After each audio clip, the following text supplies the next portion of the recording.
W. I wanted to say thank you Rick for coming. And thank you very much, Morgan, for having me on. That was Morgan interviewing Ricky about Inside Out Theater. For more information on Inside Out Theater, you can go on to their website, InsideOutTheater.com.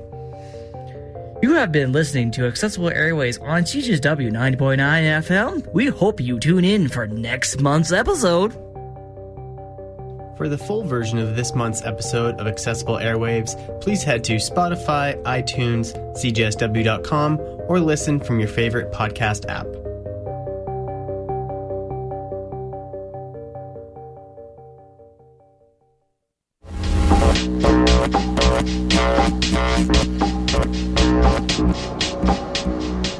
This is CJSW 90.9 FM in Calgary, broadcasting on Treaty 7 Radio.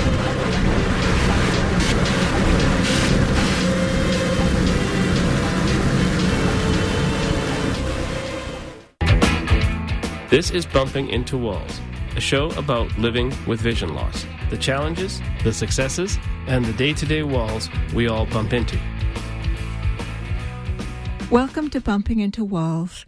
I'm Catherine McLeod, coming to you from the securely sanitized studios of CJSW 90.9 FM in Calgary. And with me in studio is my co-host, Anthony Hodges. Hello, Anthony. Hi there. And we will be shortly going to the telephone for our interview with Tanya in Calgary. Hello, Tanya. This is Kathy from Bumping Into Walls. How are you today? Good. How are you? I'm fine. How did feeding time go? It went well. Okay. I guess that we should explain to our audience what it is you're feeding. So I have 6 parrots that I look after. I have everything from budgies to a large cockatoo. Yes. And what is in between? I have 2 budgies, 2 cockatiels, a Quaker, and a cockatoo. Wow. And you also breed birds as well, I understand. I used to. Unfortunately, I haven't been able to in about 2 years now. Oh, okay. So yeah, that hasn't been happening for a while. All right. I'm hoping eventually that I'll be able to get another pair. I miss it. I find that absolutely astounding as someone who used to be able to see that you can actually breed little birds. The breeding is pretty easy. It's the hand feeding that most people are really amazed about. Really? Yeah. I find actually, yeah, that would be amazing as well. Now, how long have you been taking care of birds? I got my cockatoo around 9 years ago, July, and she was my first bird. We did have family birds when I was really young, but I wasn't their main caregiver. Oh, okay.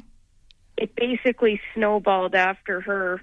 I found a really sweet little cockatiel that needed a home. And, of course, she needed a friend. And, yeah.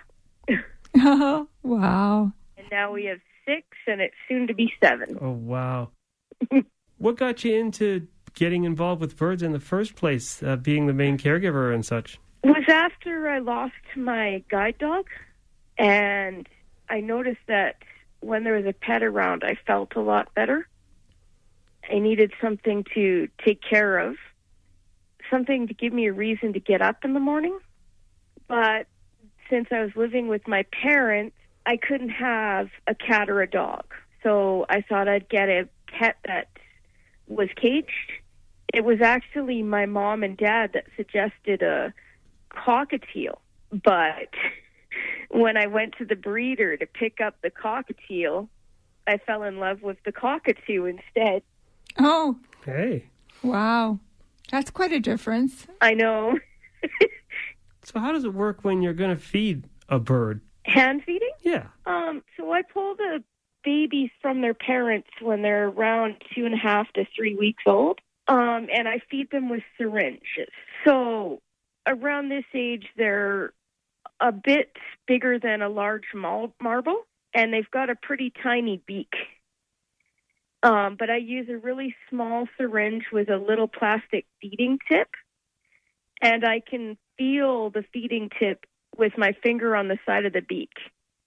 And then I just control how much I put in with my finger on the plunger of the syringe. We should explain that Tanya is really, like, you have no vision at all right at the moment, do you? I have a little bit, but it's not very usable. So you're doing everything really by touch now. Okay, touch and memory. Yes. And when you were actually breeding the birds, the eggs, you told me, were very, very tiny. Yes. I think you could fit probably a dozen in one hand. Wow, that's amazing. And I start handling the babies as soon as they're born. Wow. When they're so little, they're like little itty-bitty dinosaurs. They get used to you that way? Oh, yeah. By the time they're a week old, they'll cuddle into your hand. So what do you feed the birds? So my regular birds, my adults, I feed pellets, which is healthier than seeds, along with fresh fruits and vegetables. Okay. And I really am careful on what fruits and vegetables I feed, so I get the right amount of vitamins in each serving that the birds need.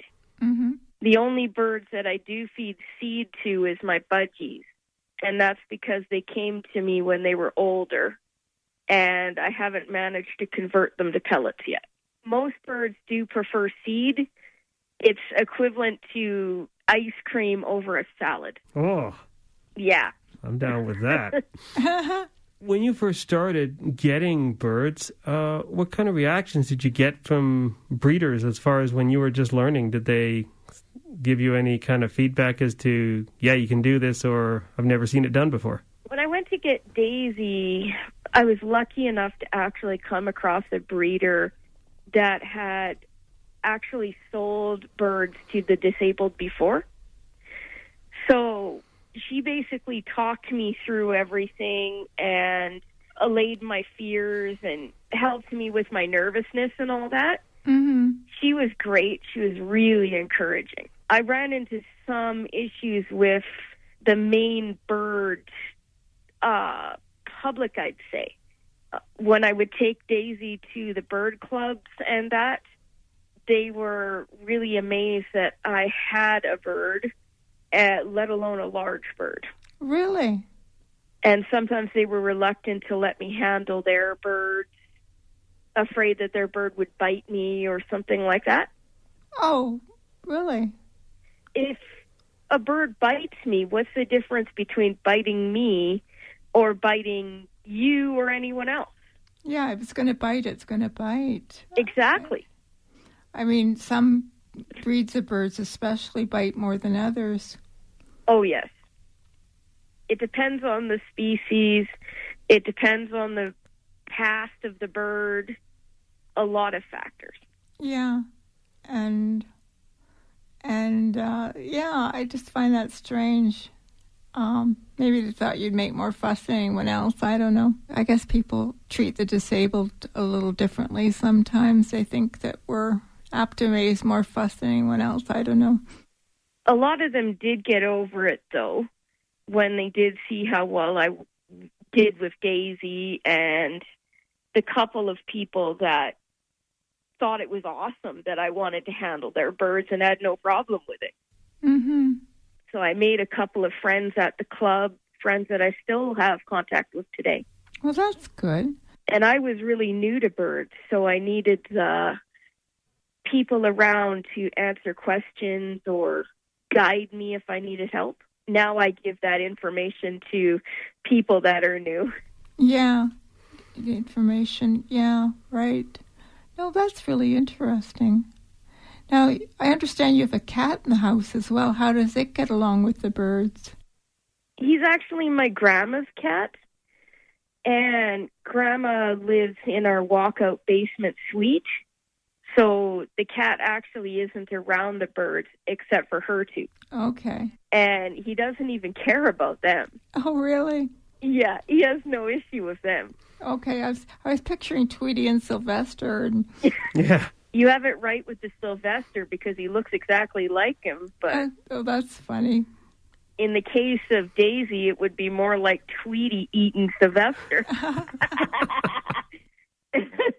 What advice would you give to someone new who wants to get into having a pet bird? Basically, to do your research and think about your life.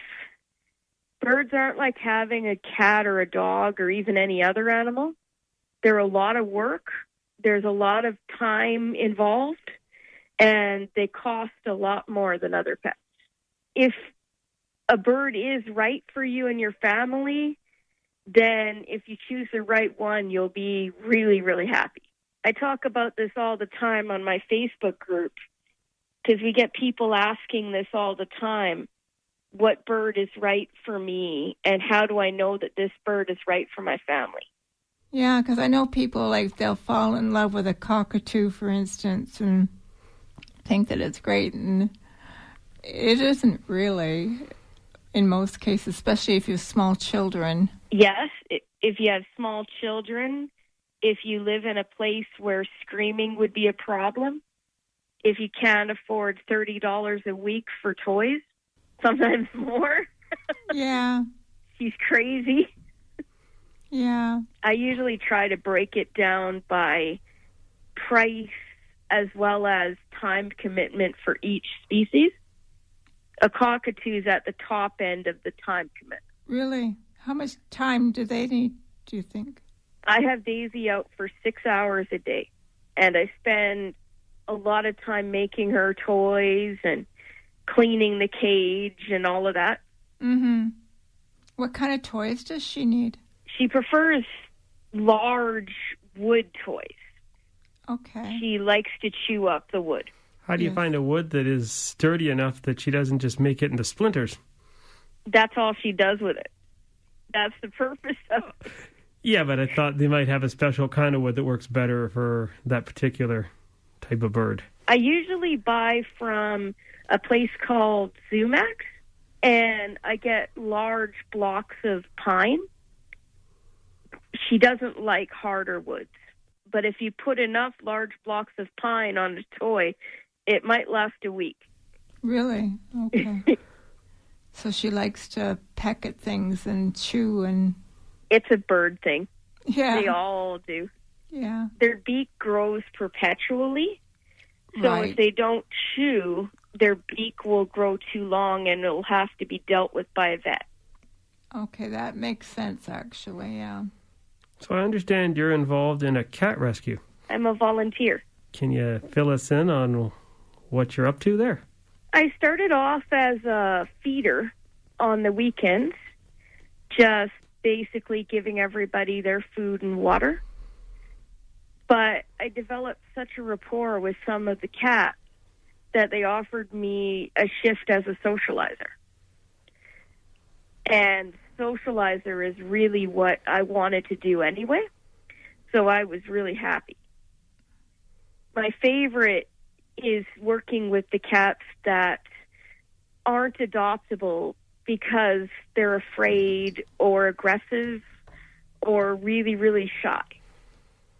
I work with them, and in some cases, eventually they become friendly enough that you would never know they were once a shy cat. It's so rewarding. When I was there yesterday, there's one room where most of the shy, scared cats are. Mm-hmm. And every time I go in there, I never can see any of the cats because they all hide. Right. But I do the same thing every time.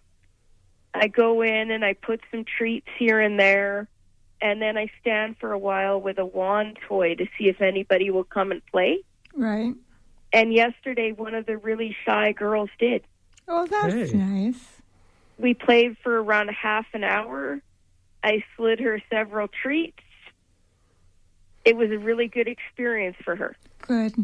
Because this is one of those shelters that is a no-kill shelter that everybody stays until they find a home or they just stay, right? Exactly. That's a good thing. These cats, some of them are taken in off the street, some of them are surrendered? Most are taken off the street. Okay. They will accept some surrenders, but there has to be a specific reason for the surrender. Okay. It's very rare that they accept a surrender. Okay. But most of them are off the street. Okay. So when you first went there to become a volunteer, what was your experience? It was really, really good. The staff is wonderful and helps as much as they can, but they were really amazed at how little help I actually need. Good. I learned which room was which, and I learned all the names of the cats and what rooms they're in. And if I need to, I use my iPhone to zoom in on the camera and read the form that's on the wall. Okay. Which tells you the information about the cats. Okay. If I hold my phone really close and zoom really big, I can read it. Okay. Good use of technology. Yes. In the beginning, though, before I began volunteering, they were a little bit worried about my vision. Yes. Whether or not I would be safe or whether I'd need more help than they really could offer. Mm-hmm. But I wrote a really long, about 4-page email to the volunteer coordinator. Okay. And she figured if I was willing to put that much effort in, she'd give me a chance. Yeah. Okay. Well, all they can do is give you a chance. Yeah.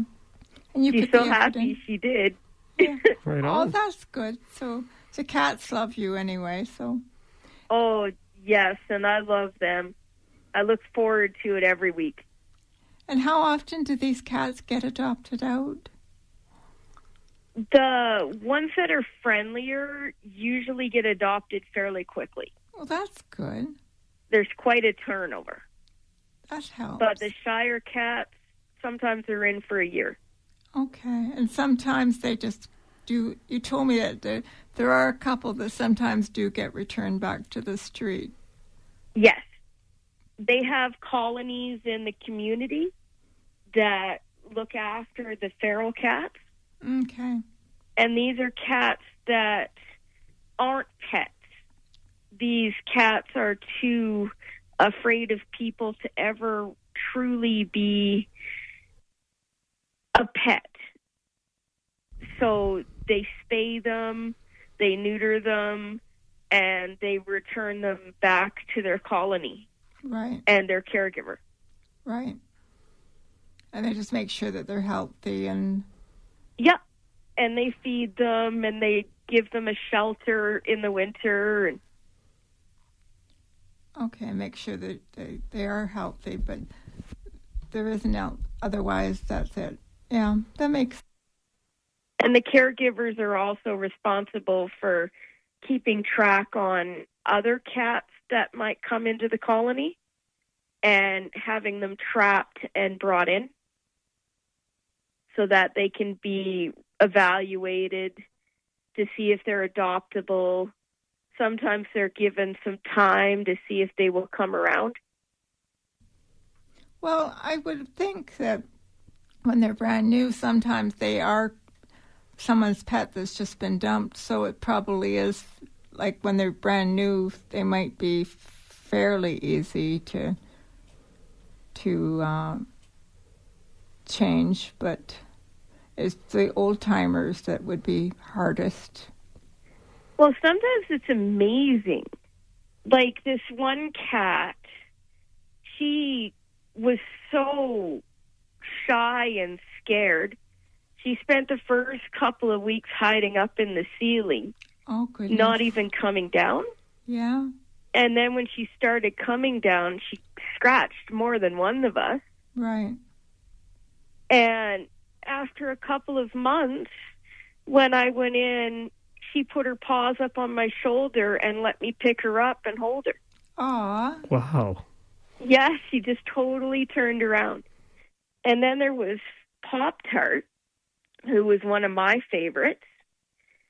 He was a 4-year-old that was brought in, and they thought he might have a chance to be rehabilitated and find a really good home.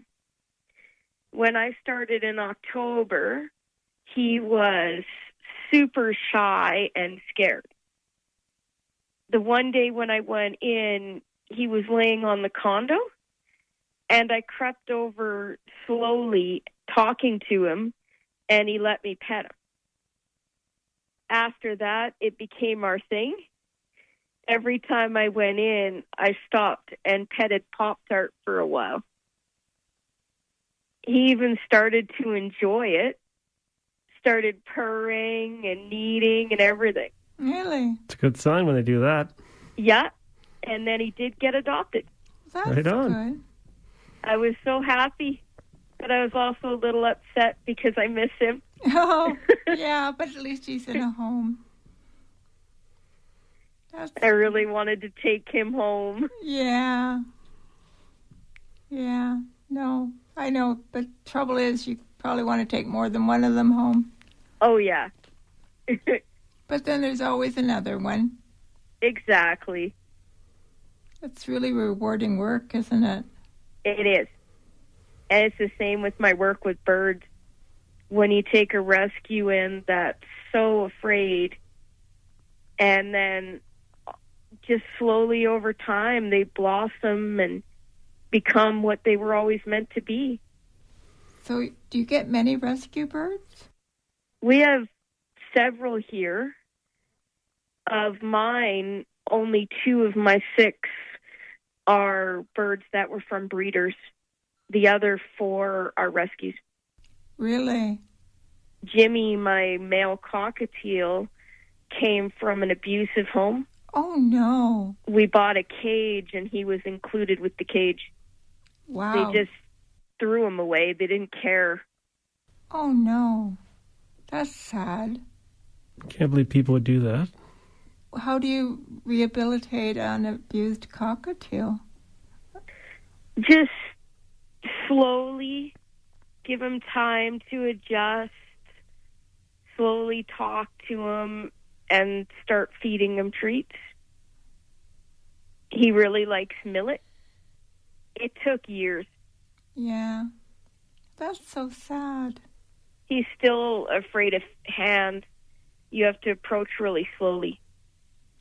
That's terrible. Yeah. The abuse with birds, it's just horrible. Birds are the most rehomed pet out there. Really? Yeah.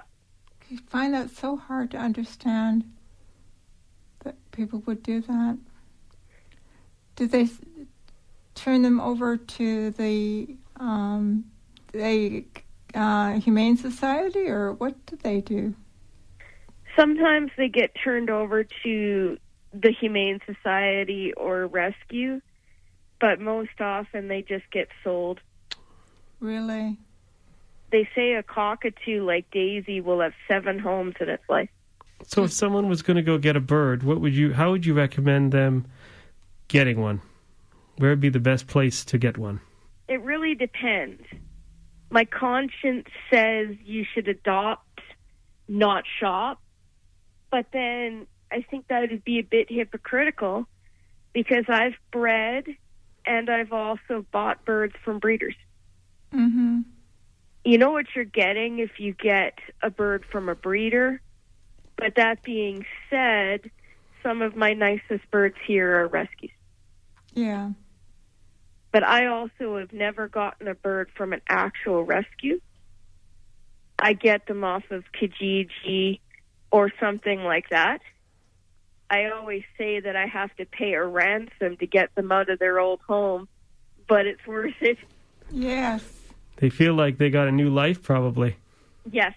Well, they got into a good home anyway. Well, like a few years ago, I got a 32-year-old Amazon. His owner had passed away, and her daughter didn't like the bird, even though the bird was willed to her. Right. So she sold him. Well, that makes sense. I mean, why not? Yep. When I picked him up, he was in a cage so small that I wouldn't put a budgie in it. Oh, no. And this is an Amazon. I guess A they're huge bird. quite large, yes. Yeah. He had one perch, no toys, nothing. And he was so overweight that he needed to lose over half his body weight. Oh, no. What was he eating that he got overweight? Bacon, toast, eggs, basically everything you can think of that you shouldn't feed an animal. Right. Any animal, yeah. Yeah, and especially not a bird. Oh, so he'd been fed that for years, obviously. Oh, yeah. The damage to his liver and all of that from the fatty foods he'd been eating was too much. That's terrible, because those birds can live for many years. Yeah. He was only with us for 4 months. Oh, no. Yep. 32 years of neglect, no exercise, horrible diet. It just was too much. That's terrible. But he made a little place for himself and this family, and he's half the reason I do what I do. So if you're going to get a bird of any kind, you really need to research what they eat, what they need, what size cage they need. Absolutely. What your family wants, definitely, yeah. This is what I always told the people that bought my babies. When they would complain about my price, I told them that a bird will cost you the same amount as it costs to buy the bird to outfit the bird. Yeah. With cage, toys, perches, all of that stuff. Right. So it's going to be expensive, right? Yeah. And in some cases with birds like budgies, well, buying a budgie's something like $20, and that will cost you closer to $150 to outfit. Right. Okay, because you need the cage, you need all the little stuff that goes inside the cage, and then you need all the feeding and... Yep. I know that I took care of 2 lovebirds, I guess it was, and that was enough work for 2 weeks. I would never volunteer to do that again. They were really fussy and really cranky. I did that for a friend while she was on vacation, and I didn't think it was much fun at all, actually. I don't You think... have to be a specific kind of person. They probably weren't tame. Probably not. I don't know. I know that the daughter used to play with them a lot, apparently, but I don't know. I didn't think they were that friendly. They were cranky, but maybe because they weren't home. I don't know. Like I said, I don't think I'm a bird person. I'm a dog. I'm a dog person. I like all animals. I know you do. We talked about this. You have a lot of love for a lot of animals. I think you would have a zoo if you could, from the sound of it. Oh, yeah, absolutely. We'll have to talk about some of your other animals sometime. But, no, I just find it amazing that you do all the things that you do. But thank you. I really love the cat shelter thing, but and I think they do amazing work. I did tell you about a friend of mine that lives outside the city that they captured a lot of the feral cats around outside of Calgary and in their area, and did the spay and neuter thing and tried to find homes for them. Well, they brought them to a shelter to try and find homes for them. So that was a good project as well, sort of along the lines of what you do. And yeah, it's a good project because you certainly don't want to just to get rid of them. But no, I just think it's amazing all the things you do, and you are certainly doing a lot of good work in the world. But the birds alone just amaze me, just picking them up, all those little teeny tiny ones when you are. And I hope you do get back to breeding again since you enjoy it so much. I'm hoping to, but this time I want to do larger birds. Yeah, but as you say, it takes 2